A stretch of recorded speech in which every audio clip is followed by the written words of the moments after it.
Welcome to Thoughts Roundup. Well, nice to be with you today. You know, I love poetry. I wished I had a memory that would accommodate my love for it. But I love to hear other people quote. I'm talking about good poetry, you know. I had a friend, Brother Green, in Leesville, and he was one of the best at quoting. I never heard him quote the poem, the reading that I have for you today. I wish I had, but I can imagine what he did with it. Brother Tony Spell is one of the best, and you need to hear him quote this piece that I'm going to read to you today. I was reading along in an old book that was written in the 1800s.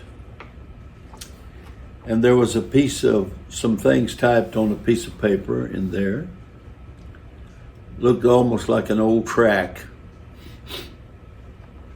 And I got to that page, and there it was, the touch of the Master's hand.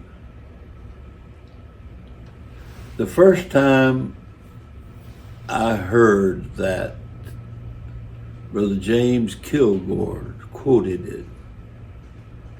I suppose it probably was 50 years ago. And I was mesmerized by it. It was just, but then I didn't hear it. And to come across that like that. I'm going to read it to you today. I can't quote that much. My little peanut brain don't hold that much.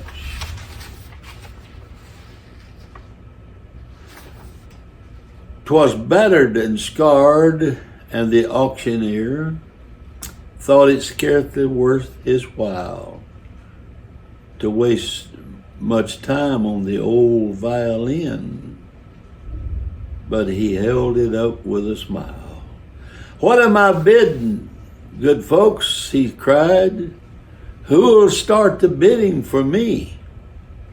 A dollar, now two, only two? $2, and who'll make it three? $3 once, $3 twice, going for three.' But no, from the room far back a gray-haired man came forward and picked up the bow.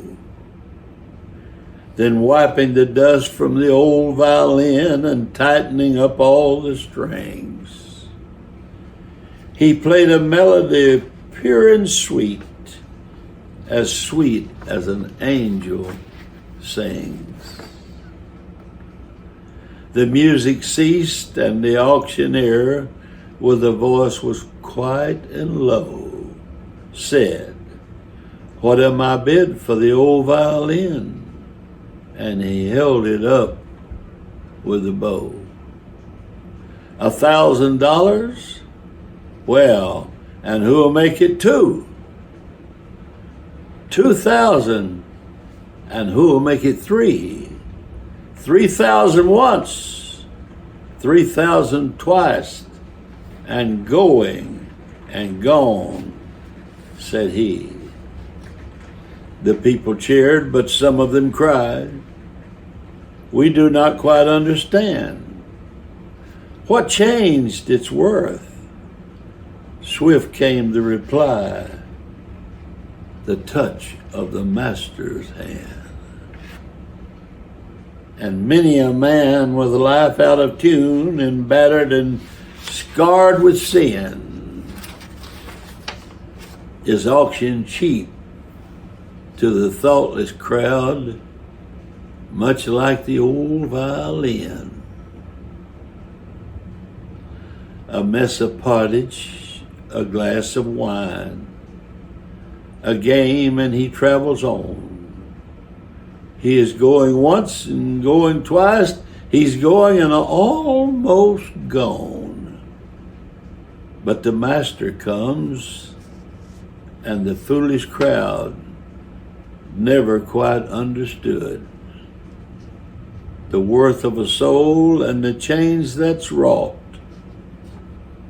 by the touch of the master's hand. Isn't that beautiful?